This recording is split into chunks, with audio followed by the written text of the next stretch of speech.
আসসালামু আলাইকুম। সবাই কেমন আছেন? আমি তো আলহামদুলিল্লাহ ভালো আছি। আদিবাস ডায়েরি 1 2 3 থেকে আমি চলে আসলাম আপনাদের জন্য নতুন একটা রেসিপি নিয়ে। কারা কারা এভাবে কাচকি শুটকি আলু কুচি করে রান্না করে আগে খেয়েছেন অবশ্যই কমেন্টস করে জানাবেন। আর যারা কখনো রান্না করে খাননি অবশ্যই রান্না করে খাবেন। তো এটা রান্না করার জন্য প্রথমে চুলায় আমি একটা প্যান বসিয়ে দিয়েছি। প্যানে দিয়ে দিলাম পর্যাপ্ত পরিমাণে তেল।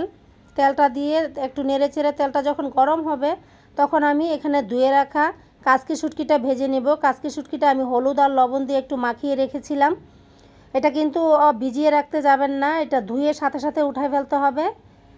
তো আমি নেড়েচেড়ে শুটকিগুলি ভেজে নিচ্ছি, দেখতেই পাচ্ছেন শুটকিটা একদম মুচমুচে করে ভেজে নিতে হবে 3-4 মিনিট নেড়েচেড়ে।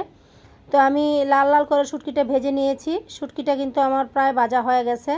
এখন শুটকিটা আমি নামিয়ে নিব। কালারটা দেখেই বুঝতে পাচ্ছেন একদম মুচমুচে করে ভাজতে হবে শুটকিটা, তাহলে খেতে ভালো লাগবে।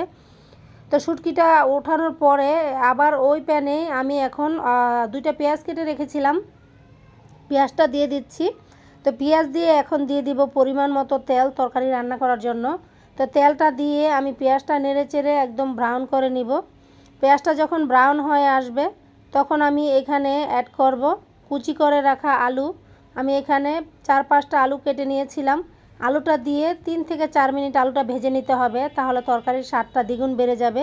দেখতেই পাচ্ছেন আমি আলুটা নেড়েচেড়ে ভেজে নিচ্ছি।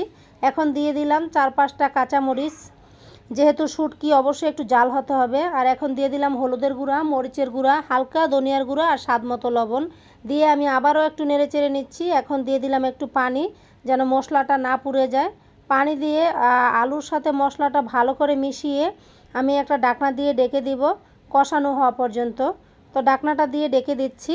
এখন 3-4 মিনিট পরে আমি ঢাকনাটা উঠিয়ে নিচ্ছি। দেখতেই পাচ্ছেন আলুটা কিন্তু কষানো হয়ে গেছে, তেলটা উপরে উঠে আসছে। তো এখন আমি এখানে অ্যাড করে দিব ঝোলের পানি। ঝোলের পানিটা দিয়ে নেড়েচেড়ে সব কিছু মিক্সড করে আমি এখানে আবারও ঢাকনাটা দিয়ে ডেকে দিব তরকারিটাতে বলক আসা পর্যন্ত। তো আমি ঢাকনাটা দিয়ে ডেকে দিচ্ছি। এখন খুলে নিলাম, বলক চলে আসছে। তো এখন আমি আবারও নেড়েচেড়ে এটাতে ঢাকনা দিব একদম আলুটা সিদ্ধ হয়ে যাওয়া পর্যন্ত। এখন ঢাকনাটা খুলে নিয়েছি, আলুটা সিদ্ধ হয়ে গেছে আর ঝোলটা একটু কমে আসছে। এ পর্যায়ে আমি অ্যাড করব ভেজে রাখা কাচকি শুটকি।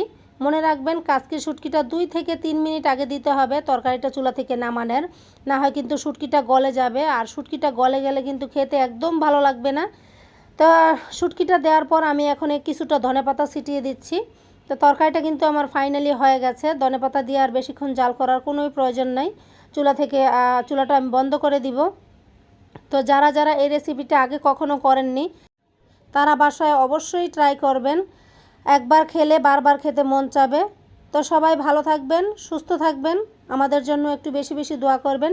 আমিও ইনশাল্লাহ আপনাদের জন্য দোয়া করব। আল্লাহ হাফেজ, আসসালামু আলাইকুম।